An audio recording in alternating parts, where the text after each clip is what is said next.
Hey, we're recording. We're live. All right. Or recording is more accurate.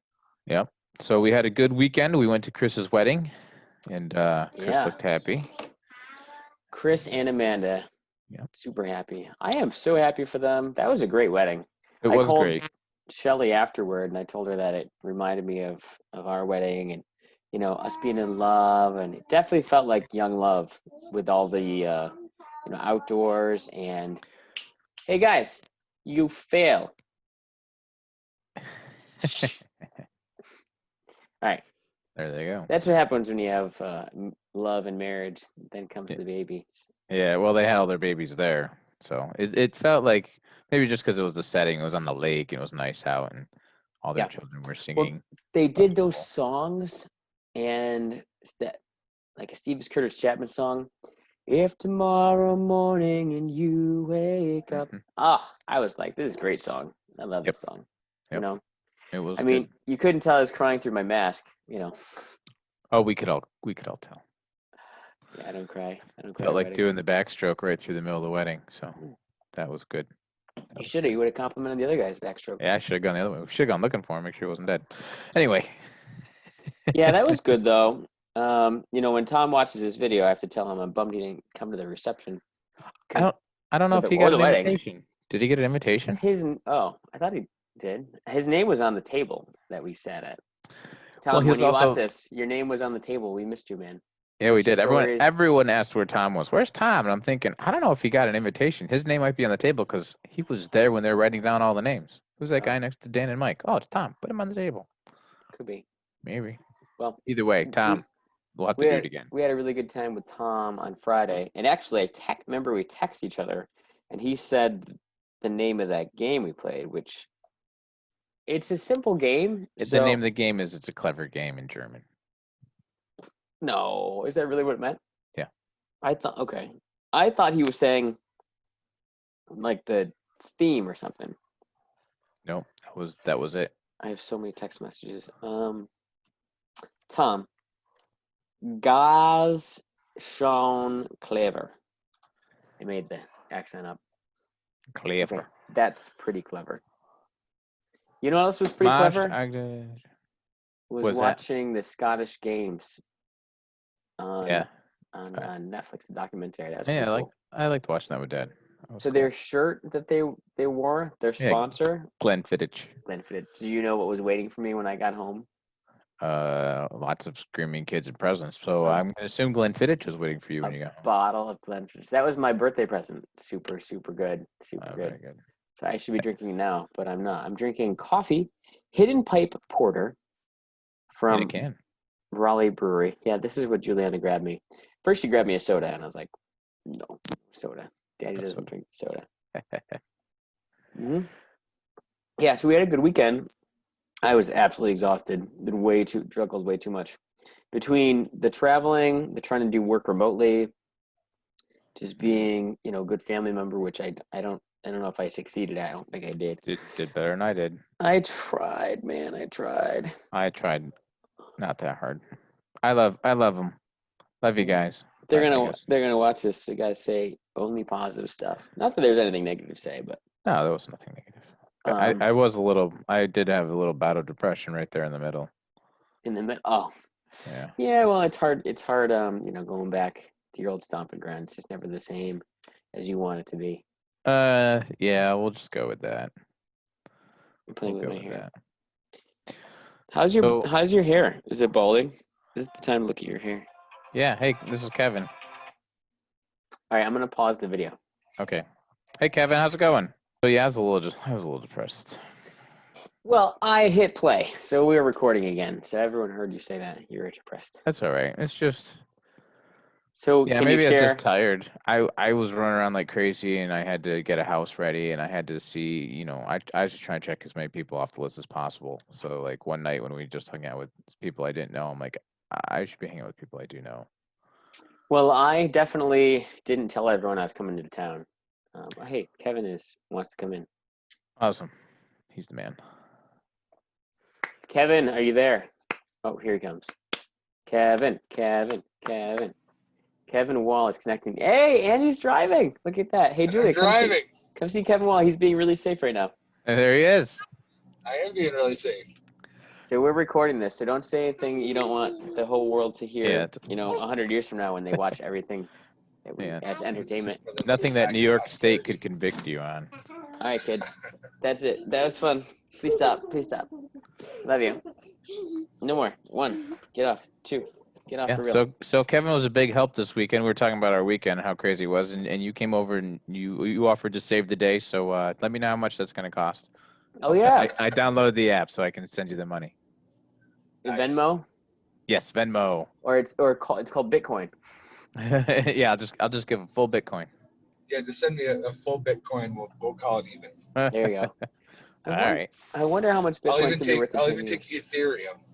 Ooh, that's fancy. Man, that's a deal. That's a deal. You should do a formal contract with Ethereum. Hold on, he's got another call. Uh-oh. All right. You got me again? Yeah, you didn't leave. You stayed here. Okay. Well, I had another call come in. So, on my real phone, not Zoom phone. You must have ignored it or something. I did. So it was great to see everybody this weekend, especially you, Kevin. Great to see you. So I'm glad we're doing this. Guys. Yeah. So we started this because we've been having phone calls, and Dan and I both want to upgrade our skills. And one of the skills I want to particularly upgrade is my ability to speak. And from what I've heard, if you watch yourself speak, you record yourself and watch yourself, that's a good way to identify flaws or strengths and weaknesses. And I want to become someone that, people want to listen to. I talk to people constantly, and I don't think I'm particularly skilled at it. I don't think I'm bad at it. I just don't think that I'm probably just average. So I'd like to be a little bit better. So then we just said, hey, let's just do this. And Dan's always wanted to do a YouTube video. I think I was literally walking around with a glass of scotch in the neighborhood, which I don't know if that's illegal or not, but it was. And we were talking about this, and I was like, Dan, let's do it now. Let's do it right now. And so we just jumped on the phone. I think it was 2 weeks ago, though. Did we do one last week? No, we didn't do one last week. Yeah, it was 2 because last week we traveled. Yep. Yeah. So some things that we've been trying to make a list. So I know Mike's tired, and I know you're driving. So I just want to try and talk about our points that we were discussing. And so we always try and do the next 5 steps, and we'll talk about what we're trying to achieve and what are the next 5 steps to get that done. And something that came to me this week was, what are we doing to self-motivate? And then Kevin, you said something interesting this week. You said, work with your strengths, don't work on your weaknesses. That's right. So I thought that was interesting. If you could elaborate on that and enlighten us, because you are our guest this week. So we're looking for your wisdom and input. I didn't prep any questions, so you're kind of lucky. I'd prep some hardball questions. Here. Yeah. Nice. Yeah. No pressure. So strengths versus weaknesses. Actually, before Kevin speaks about that, interesting thought is, if I hire staff on, and I identify what their weaknesses are, it's going to be a big waste of time for me to try to fix their weaknesses when I can really just leverage their strengths to get stuff done. I mean, that's why you have a team, right? You have a team so that they can all contribute what they're good at. So that also applies in your personal life too. It's just even more important because you're only you, right? Yeah. Your team. It's true. You can't be anyone else. Yeah, you can pretend.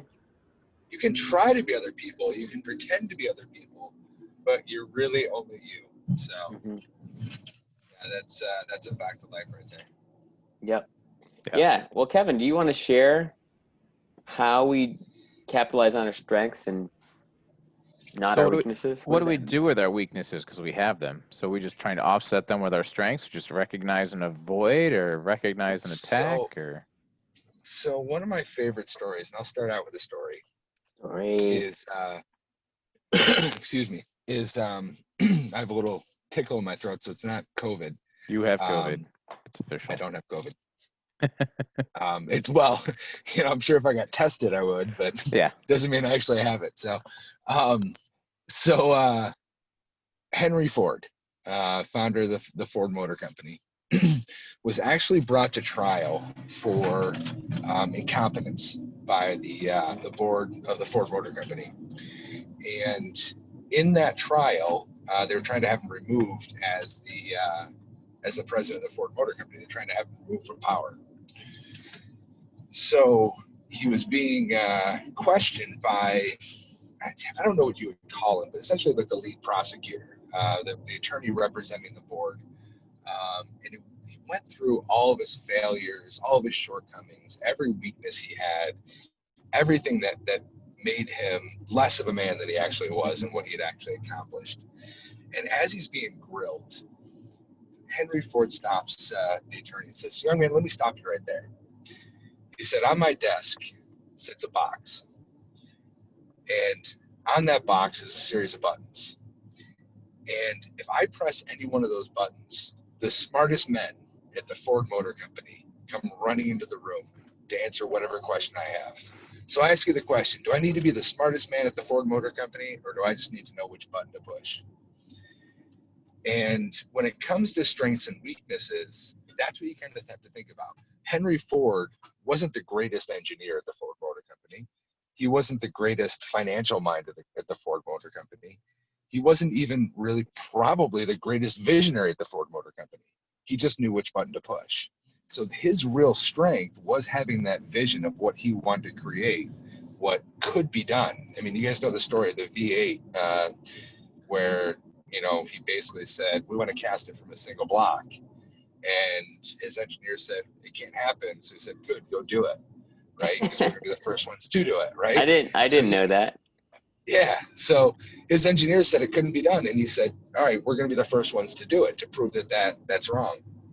So he had that vision, but he also knew how to really manage people. Now I've heard that he was a real son of a gun and wasn't the nicest guy, wasn't the easiest guy to work for, but people wanted to work for him because it was a Ford Motor Company and he had that vision. Mm-hmm. So I want to share that story because, when we're thinking about our strengths and our weaknesses, it's not so much what do you do with your weaknesses, it's who do you have around you that can complement those weaknesses, right? So that can basically fill in the gaps that you have naturally in your own life. And there's a lot of things that, I'm not good at. There's a lot of things that I can improve upon, that I could get better at. Hold on, I gotta figure out where I'm going here. I don't think that's true. I think you're good at lots of things, Kevin. Well, so that's the thing, is I'm good at lots of things, but I'm not great at all. I wouldn't call all of those things that I'm good at strengths, right? And I wouldn't necessarily call them weaknesses either. But what I want to focus on are those things that I have the greatest impact, that I can have the greatest stretch to my reach, Mm-hmm. right? So do I think that, I am the best financial advisor there ever was? No, but I was a good financial advisor in the time that I did it. Do I think I was the greatest casino host? No, but I was a really good casino host and built a great reputation myself. But the real key, I think, is that the two things, those are two very different environments to be in. I like to joke that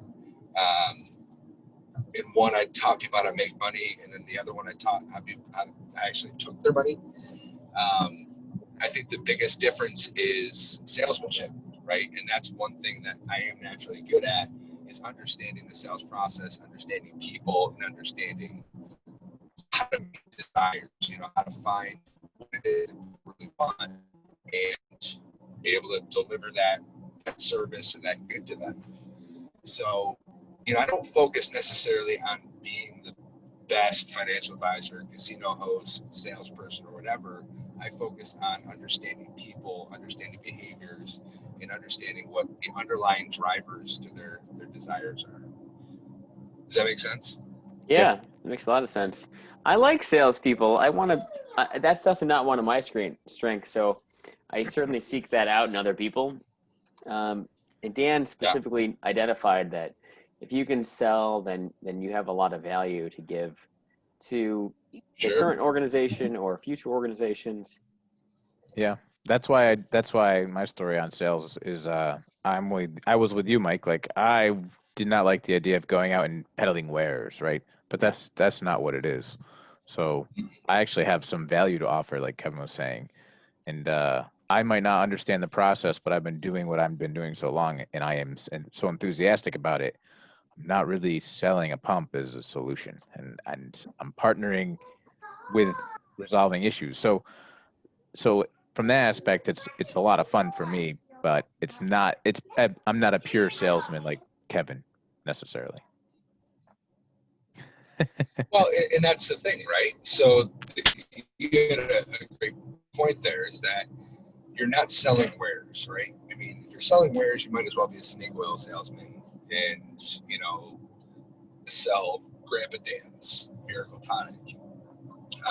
Which is good stuff. Don't disparage a quality product, but It's I'm not discrediting Grandpa Dan's Miracle Tonic, but why do people buy Grandpa Dan's Miracle Tonic? I want it. I've never They want to purchased. sleep better. Well, it's great. It's fantastic. It's a handwritten label that he put on the bottle. So what they really want is all of the benefits that it claims to have. Right. It regrows your hair. It helps you sleep at night. It improves your appetite. It helps you lose weight at the same time. It's all of these fantastic things. So obviously we know snake oil salesmen were con artists, and it didn't do any of those things. But the point is, they were selling the benefit, right? So, and I forget who said it, but there was a great, might have been like Ogmandino. It was definitely one of the sales guys from like way back, like 50 years ago. But he said, sell this sizzle, not the steak, right? People don't really want the steak. They want the sound. They want the smell. They want the flavor. They want all those things. But they really want the benefit, not necessarily the feature. Yeah. Well, we live in America, and I've known for a long time that Americans don't like the hard way.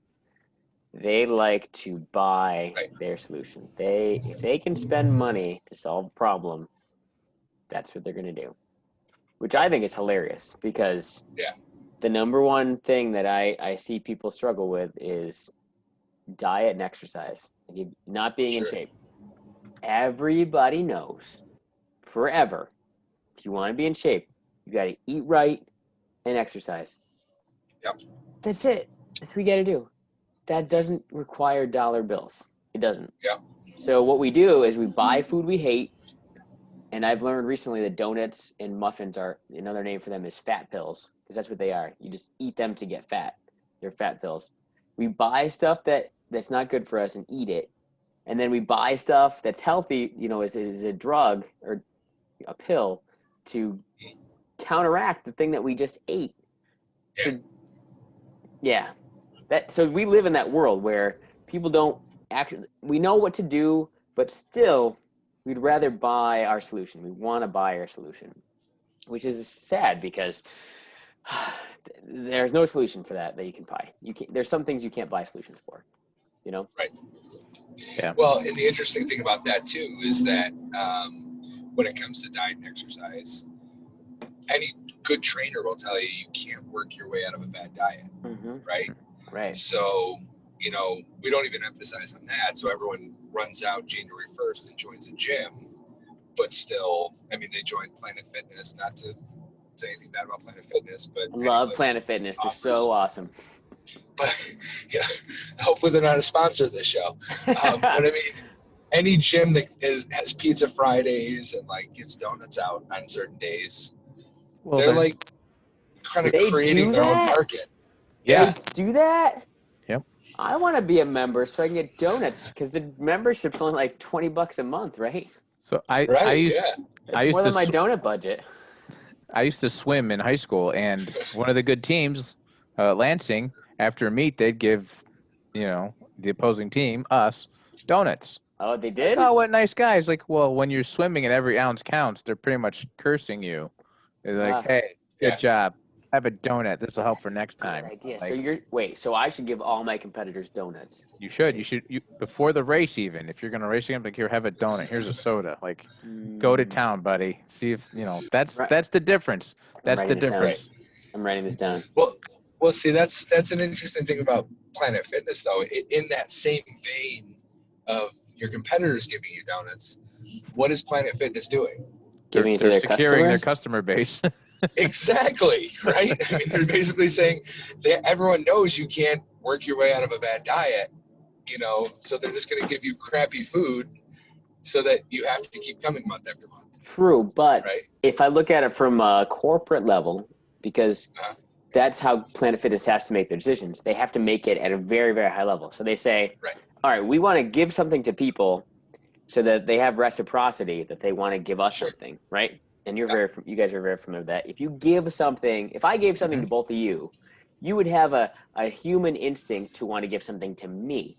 And so if I give Sure. you donuts, which cost me basically nothing, or very, very little, you're gonna be like, oh, like I just said a little while ago, this membership fee is totally worth it. And it's also a way to get them into the gym and keep them, being associating their membership with happiness. So Yeah, there's a lot of reasons to do that, but they're all Mhm. absolutely. underhanded reasons. They're not. Yeah. They're not really. They really want their people to get in shape, is what you're saying. You really No, they want them to don't. get in Yeah. shape. That's ancillary to the business model of owning a gym for them. So it's interesting. Well, people that go to the gym, like diehards, you look at them, they don't look like they need to go to the gym because they've been going so much. Yeah. The people that don't go, that look like they need to go. I mean, you Yeah, guys look like you don't need to go. So I need to go. I was at the gym this morning. It's called physical therapy, PT, huh? Hmm. PT. Well, that is very cool to talk about our strengths. I actually made a list. So, Kevin, you were not here last week. I hope you join us on a more regular basis. What we said last week was just bring 3 things to talk about to the next meeting, whatever you want to talk about. So I made a list, and I ended up with 5 things, which is more than 3. But I didn't actually do all the 5 things. So my list of things was, what is the stop doing list? I wanted to talk about Q2 earnings reports. I wanted to record what you are doing, story time, and then pray for other people. It's not about you, quote unquote. So Q2 earnings report. I was supposed to listen to a whole bunch of earnings reports. It's very hard to do that. Dan, we need a solution for this. It's driving me crazy. So Okay. every quarter and annual report that comes out from every public company, they have a phone call, Mhm. and they spend an hour or so talking about how their company is doing. That transcript, that phone call, for some reason, is very hard for me to listen to. You can listen to it online. But there's no good media. Like, you have to be at your computer listening to it, and it's very boring. So I listened to none of them. I had 5 I wanted to listen to. I'm just telling you that because it's a current problem I need a solution to. And if you have any recommendations. I'm sure you could buy a solution. What's hilarious is some of these. No, I don't think there is. I don't even think I can Oh. spend money on this solution. I think you can. If there is, tell me about it. Otherwise, you can just create something and I'll buy it from you. So the question is, how do you gather the information from earnings reports calls? Well, that's essentially it. So my future competitors are publicly traded companies. So they broadcast how they're doing, high level information about their company, what they're trying to do. I got an email 2 hours ago that says GFL is partnering with I don't even know how to say it, McGuire Infrastructure, to purchase WCA Waste for $1.2 billion. So that's important information. That means that WCA, which I believe is Waste Connections of America, is going to get acquired by the current Canadian giant. GFL is a Canadian company that is going through and buying everybody. It's very, very, very relevant to me because the garbage cans in my garage say Waste Industries on them. Waste Industries was just bought by GFL. So they are in my house. That's how close to me they are. And they're a direct competitor of my future business. So anyway, I want to listen to what they're doing. What are they spending money on? What are they planning on doing? It is ridiculously hard for me to do that because I have no free brain time. I don't have any free brain time. that kind of leads into the first thing, which is a stop doing list. You guys probably have to-do lists if they're not written down mentally. But do you have a stop doing list? Yeah, mentally. That's nothing in writing. I don't. I need one. Yeah, I mean again, like Dan, it's probably more mental than it is a physical list. But it's little things for me, like I was trying to post to Facebook, go live on Facebook every day. I would save my video and then post it to Instagram. And there were times when my video was over 10 minutes and Instagram won't let me post to their site or whatever if it's over 10 minutes. So I basically said I need to stop trying to post to Instagram because it's affecting the quality of my Facebook videos. And ironically, I was under 10 minutes more than I was over 10 minutes. Those few, I would have to re-record it on Instagram. It just became a mess. So I was like, all right, stop doing Instagram. Just focus, double down on Facebook followers and really invest in that audience. And eventually it'll get to a point where I can have the bandwidth to do Instagram as well.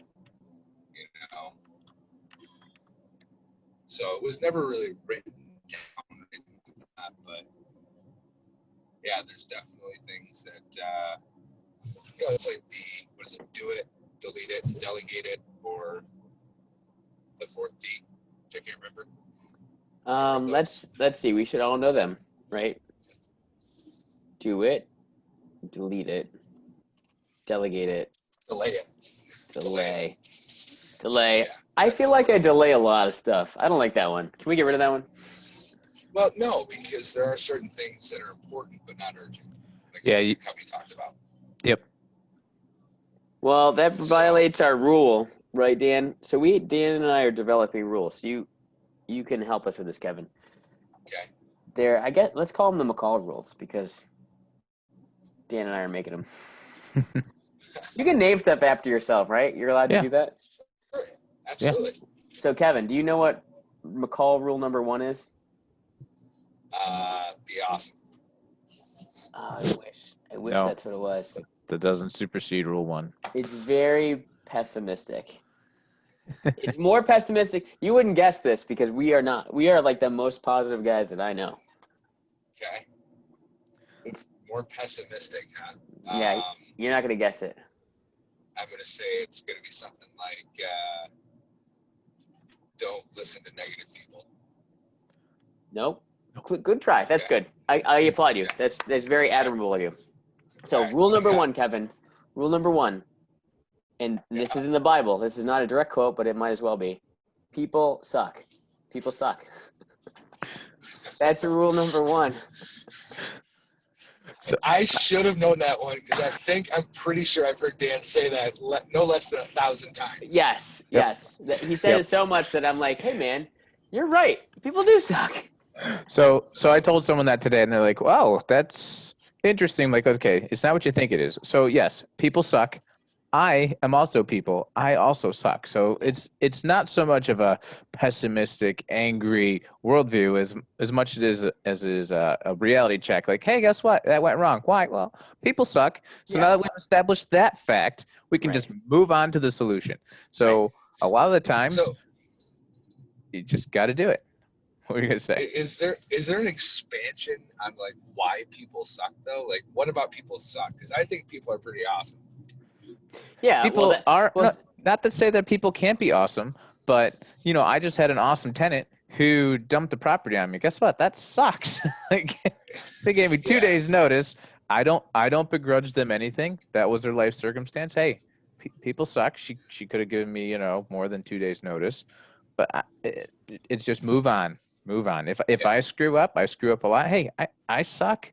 It's kind of along the lines of the obstacle is the way, So well, yeah. Don't want to throw too many metaphors and sayings at it. But I would also say it doesn't mean that people are bad. It doesn't mean that people can't be awesome.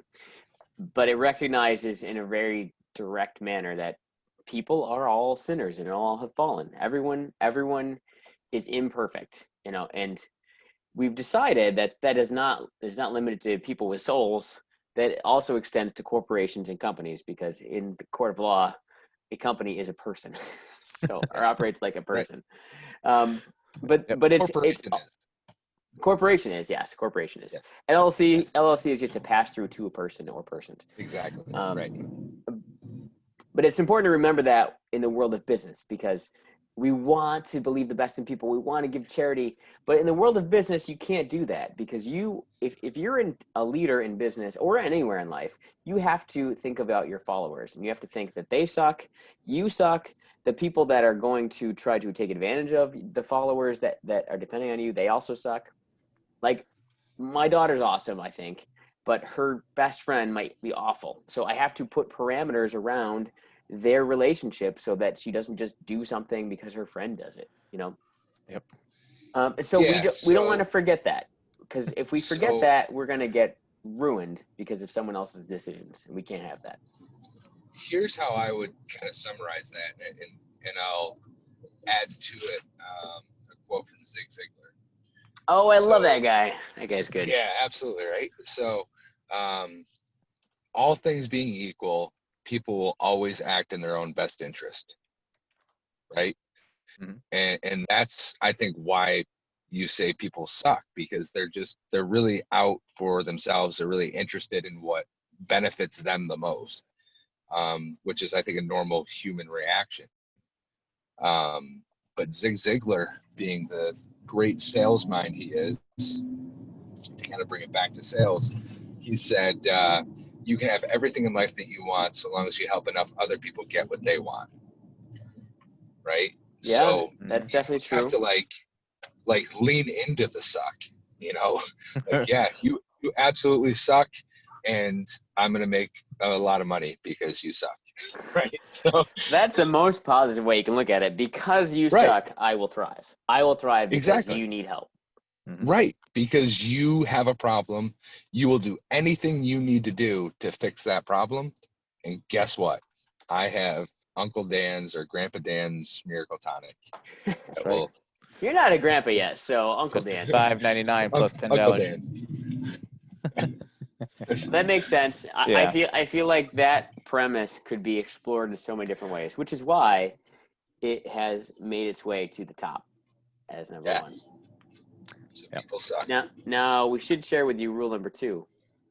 Okay. And as far as I know, these are the only 2 rules we have. We only have 2 rules so far.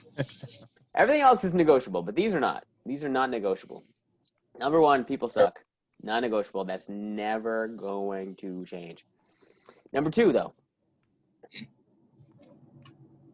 If you can do it now. Really simple.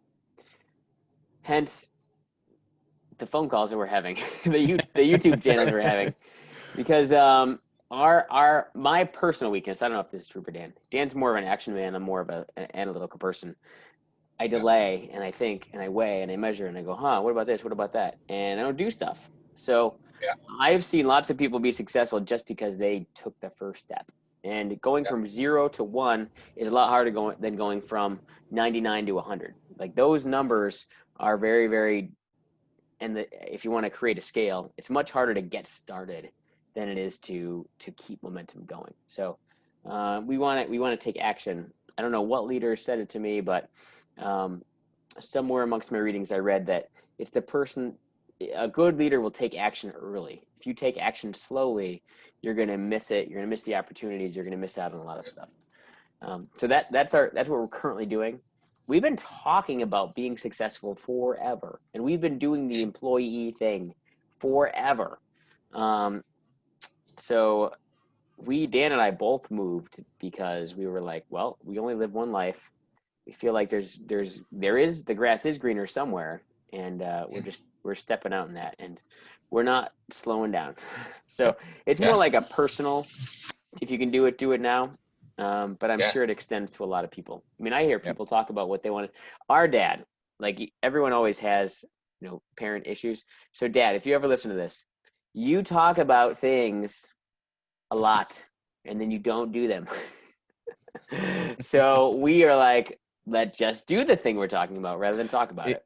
Yeah. So that's kind of on my don't list. So I like, shiny object syndrome. Like I like to do a lot of different things. I have lots of interests. And if I just keep pursuing lots of different interests, I actually don't get anything done. So pick a couple, throw the rest on the pile of sacrifice and get it done, So Yeah, we're still working Get that it one out. done. Still working But that one it's out. interesting because I've been on this planet for 43 years now. That's it? You seem And wiser than that. yeah. Well, one of my favorite business quotes actually comes from what the heck's his last name? Doug's Fish Fry. Doug. Oh my I goodness. can't think of his last name. I can't think of his last name right now. His last name was Doug, or was it Fry? No, his first name was Doug. No, it was not Fish either. That was So the anyway, middle name. he said, the only reason I've been successful in business is because I've done everything wrong at least twice. Clark. And that's, Doug Clark. Yes. Yeah. Yeah. So like he was wise because he made a ton of mistakes. But the other thing I was thinking about, so being on the planet for 43 years, though, it's interesting because I've seen a lot of calendars. Like I've owned calendars, I've owned planners. Mm-hmm. And the strangest thing is that there are 2 days that are never on a calendar. Do you know what they are? Leap year? Day you're born, the day you die. No. Yesterday and tomorrow. Yesterday and tomorrow are never on the calendar. There's only today. Right? So I mean, obviously they're there in premise, but they're not guaranteed that you'll actually get to see them. So, like to your point about get it done, it is a matter of just what can you do today. Like I love the fact that you guys are talking about the next 5 things, right? What are the next 5 things you have to do? Because that's all you really have control over. Right. And that's overcoming procrastination, because it's like, I want to do this huge big thing, but what are the next 5 things I need to do to get me to 1? Like you said, what are those things what are those steps you need to take? Right. If And you don't procrastinate, you do those 5 things. All right, what are the next 5 things? Yeah, there's always a 0 to 1. There's always something that's got to be started. It might not be starting, a new job or a new opportunity. It might just be, I got to start this application, or I've got, because that's going to take a little while, or, I got to start this hiring process because I need to bring someone else on the team, or there's always something else to start. So start it. Yep. But then finish it, right? Like that's the hard part is doing all the things, the starting and the finishing. Most people are good at one or the other, but not both. Well, and that's an interesting thing too, because you said 0 to 1 is harder than 99 to 100. I think there's inherent risk and difficulty in both, because there's that Pareto principle, right? The 80-20 rule, where getting that last 1% is just as hard as getting the first percent, because you're never going to be perfect. You're never going to get it exactly right. Yeah. Right. So, I mean, the best companies come up with a minimum viable product and make it better. Maybe, but So everyone has different strengths. So I personally have a strong discipline. So, like, do I have an example? What if I've been running 99 days in a row? I'm gonna run the 100th day. It's gonna happen. Sure. But if I haven't run for 2 months, who knows when day number 1 is gonna even start? Sure. I don't know. I mean, I'm dreaming of it. I'm like, oh, someday I'll do this. Yeah. That's what I'm comparing it to. So that's, for me, that's a personal. I know myself. I've lived long enough to know what I struggle with. I don't struggle with habits. Once I have a habit, boom, that's what I do. I get up and do that. Mm-hmm. Well, and that's what you're talking about there too, is the break the chain principle. So break the chain is an idea that actually Jerry Seinfeld came up with. The one that made the Bee movie? Wow, that's clever. That's cool. Yeah, a TV show named after him. He's had a little bit of success in life. A little bit, yeah. So what he did was very early on in his career, he did kind of two things. One, he committed to clean comedy, which I really respect. Mm-hmm. So he never swore on stage. He never told dirty jokes or anything like that. He stuck to his observational comedy, and that was it's groundbreaking. Yeah. The second thing is he was very committed to his craft, and actually I don't remember what it was a documentary about him that I saw at one point where he had actually saved every joke he'd ever written down. Yeah. He writes And them. He writes them very carefully. right, but here's the thing, right? So the way he started, when he wrote every joke down, he had all of these like legal pages, like yellow legal pages. Yeah. It filled an entire city block, like filled the street on an entire city block. And like they were side by side, and it was just went on for the whole block. It was crazy. Wow. But the way he did that was when he first started in the comedy industry, he got a calendar, and every day his goal was to write a joke. Didn't have to be a good joke, didn't have to be anything. It just he had to write a joke. And when he wrote the joke, he wrote a big red X on that day. And psychologically, what happened was he saw all of these X's adding up, and he didn't want to break the chain. And he would not allow himself to go a day without writing a joke. Got it. That's cool. They say the same thing in Richest Man in Babylon. So, the main character, he says, if I commit to do something, I'm going to do it. So, for example, if I say to myself, I will throw a pebble into the stream every day, I will do it. And if I walk over the bridge and do not throw a pebble, and then remember, a little later on, he's like, I'm not going to throw 2 pebbles in tomorrow. I'm going to go back and throw a pebble in today. So it's that discipline. Yeah. Mm-hmm. So yeah, I was going to say one of my weaknesses it's easy to get off track too. Opposite of that. Yeah, it is. It can be easy, but I mean, for Mike, like you said, that's one of his strengths. We all have different strengths and weaknesses. Right. For me, one of my weaknesses is I'm great at starting. I'll start at 1,000 things and be high energy, and I'll get everyone and their brother to jump on the bandwagon and do it. And then 6 weeks into it, I'm like, I'm a little bored. So I'm great for the minimal viable product, and then I'm gonna try and pass it off to someone who I've encouraged it and given enough vision and energy to complete it, because I'm gonna want to do something else.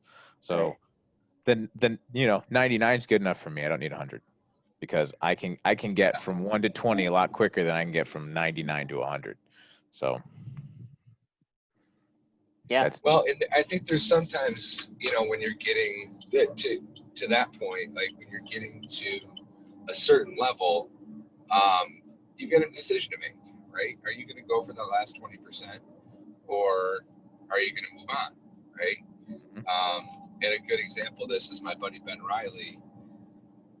Ben spent 20 years in the beverage industry, ran a vineyard, ran a wine for a country club down in like Texas or something like that. I don't remember exactly where it was. But when Ben was working for the vineyard, he got into distilling and created his own line of vodka. It's called Life of Riley. And from there, he was distributing Life of Riley vodka, but he had an idea, and he said, I want to be the first cocktail in a can sold in retail locations in New York State. And he went and he did it. And next thing you know, he's got distribution in like 8 or 9 states. And he was distributing it all himself. He went to Beacon Skiff, and they were doing contract canning for him. He was busting his hump, and he actually went down to New York and saw Gary Vaynerchuk, Gary V, and consulted with him and was like, what do I do? And he was trying to essentially like get him to buy into the company.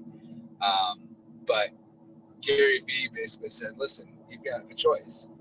You can start hiring and double down on your business and grow it, and you can have international distribution distribution within 5 years, or you can sell now.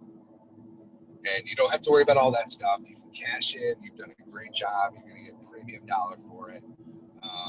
But it's a question of, what do you want to do next?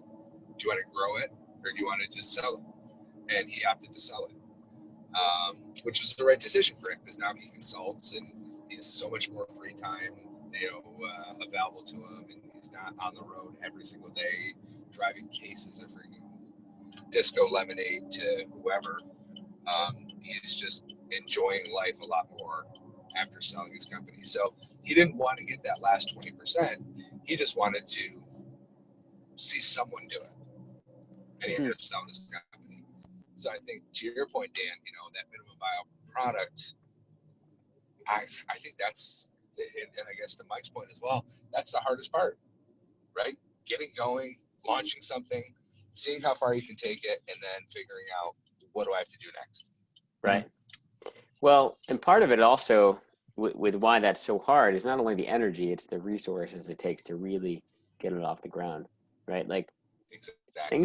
things take money, or time. Oh yeah. They don't just happen because you want them to happen. And we don't, those are limited resources. I mean, some people have unlimited money, but that is not us. Everyone has limited time. Right. Well, good. Well, guys, it's 8:00. I gotta jump off.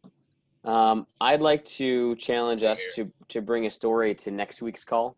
Just any story you want to bring. Kevin, you already have a billion of them, so you probably just bring one off the top of your head. But Dan and I will have to do some research. Yeah, I cheated. I used Kevin's story this week as one of my items, and then you brought the other 4 or 5. So yeah. So you want to do it again next week? We'll same bat time, same bat channel. Yep, absolutely. Dan, if you can figure out how to send an invite, that'd be cool. Or I will. One of us will figure it out. You try first, and then let me know if you need help. All right. Sounds great. Thanks for the conversation, guys, and we'll talk to you later. Peace. Have a great night, guys. See you. Easy. Yes. All right, be good.